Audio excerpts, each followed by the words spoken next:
pesan Aquaman dan Ocean Master untuk perusak laut. Film Aquaman yang rilis tahun 2018 mengisahkan dalam dunia bawah laut yang penuh dengan intrik, kekuatan, dan perjuangan.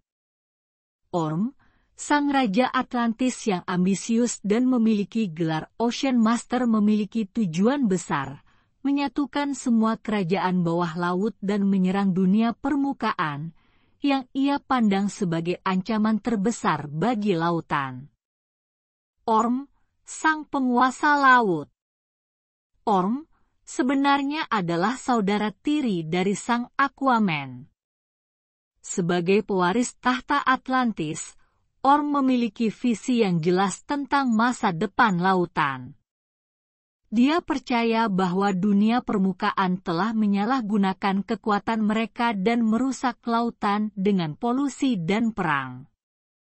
Bagi Orm, satu-satunya cara untuk menghentikan kehancuran ini adalah dengan menyatukan kerajaan-kerajaan bawah laut di bawah satu bendera dan melawan dunia permukaan.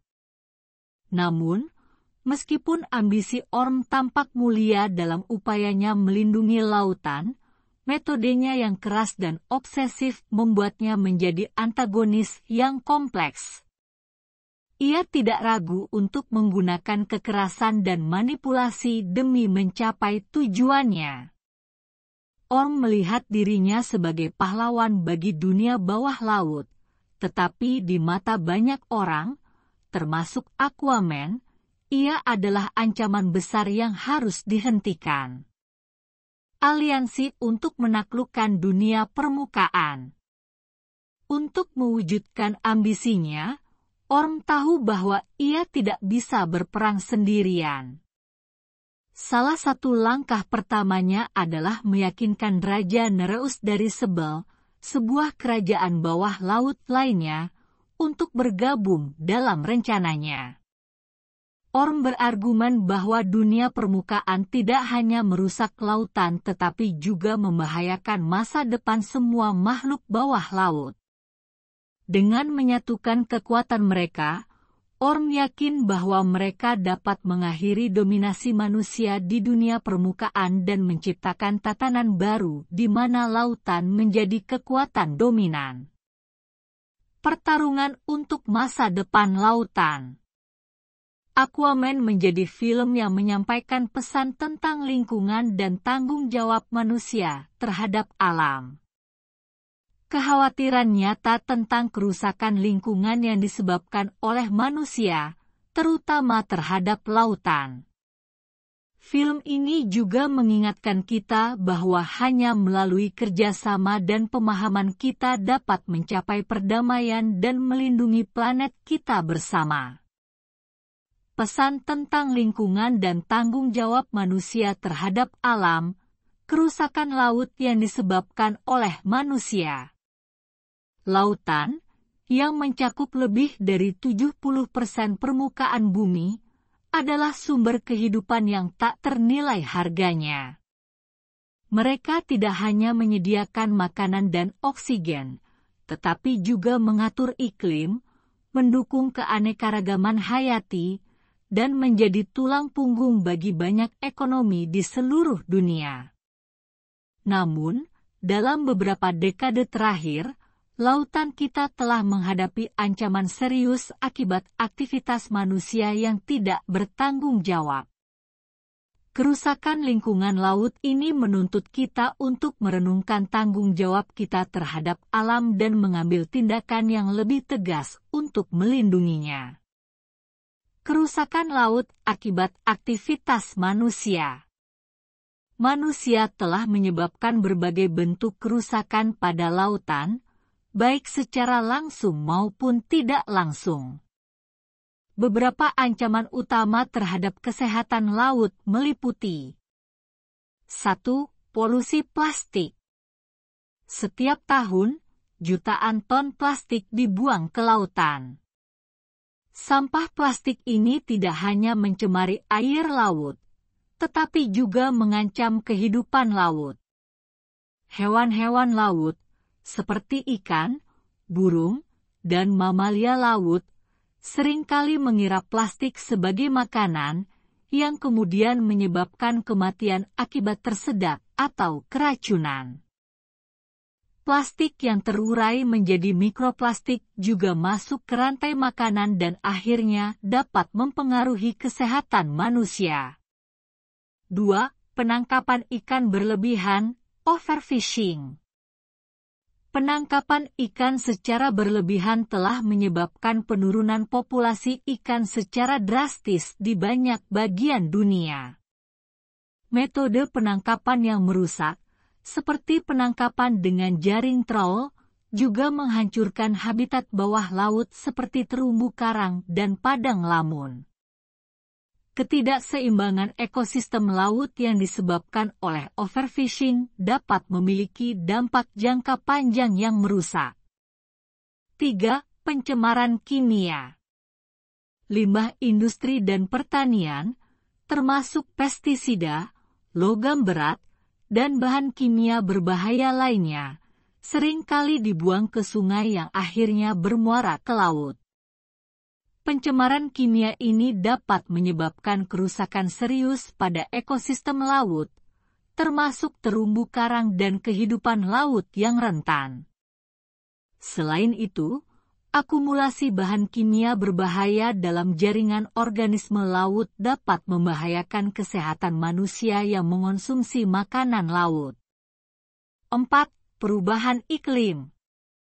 Pemanasan global yang disebabkan oleh emisi gas rumah kaca telah menyebabkan kenaikan suhu laut, pengasaman laut, dan pencairan es di kutub. Semua ini memiliki dampak besar pada kehidupan laut. Terumbu karang, misalnya, mengalami pemutihan, bleaching, karena suhu laut yang lebih hangat, yang dapat menyebabkan kematian massal. Perubahan iklim juga mempengaruhi pola migrasi ikan dan kesehatan ekosistem laut secara keseluruhan. 5. Pemusnahan habitat. Aktivitas manusia seperti pembangunan pesisir, reklamasi lahan, dan pertambangan bawah laut telah menghancurkan banyak habitat laut yang penting. Hutan bakau, padang lamun, dan terumbu karang adalah beberapa ekosistem yang paling terdampak oleh aktivitas ini.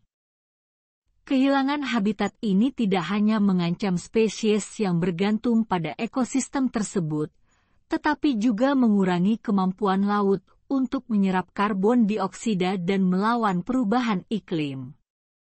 Tanggung jawab manusia terhadap alam. Kerusakan yang telah kita timbulkan pada lautan menuntut kita untuk bertanggung jawab dan bertindak.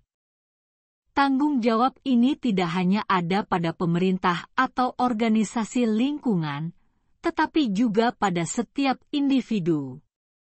Beberapa langkah yang bisa kita ambil meliputi: 1. Mengurangi penggunaan plastik.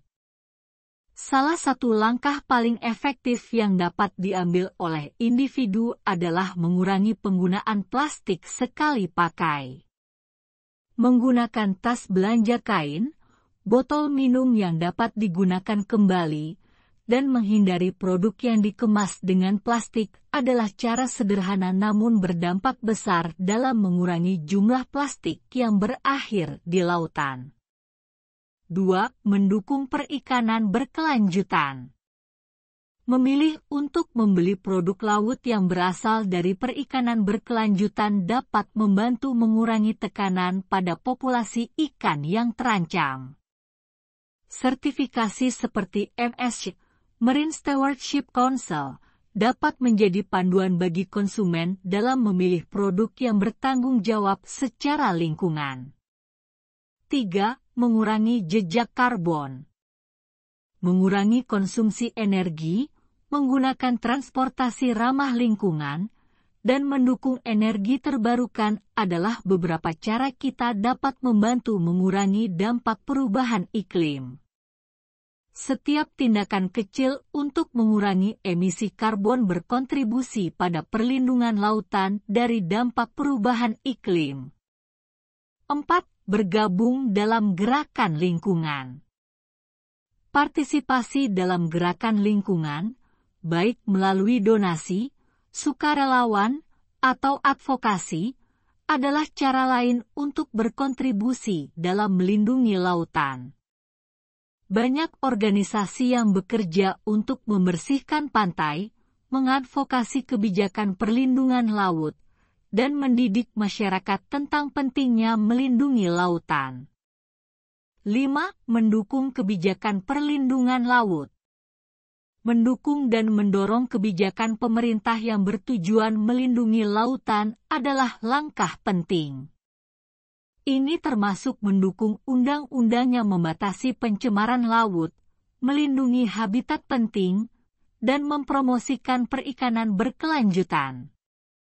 Kesimpulan: lautan adalah harta karun yang harus kita jaga dengan sepenuh hati. Kerusakan yang telah kita timbulkan tidak hanya membahayakan kehidupan laut, tetapi juga mengancam keberlangsungan hidup manusia. Tanggung jawab kita terhadap alam adalah sesuatu yang tidak bisa diabaikan. Dengan mengambil langkah-langkah kecil dalam kehidupan sehari-hari dan mendukung upaya global untuk melindungi lautan, kita dapat memastikan bahwa warisan laut yang kaya ini tetap ada untuk generasi mendatang. Kini saatnya kita bertindak sebelum terlambat.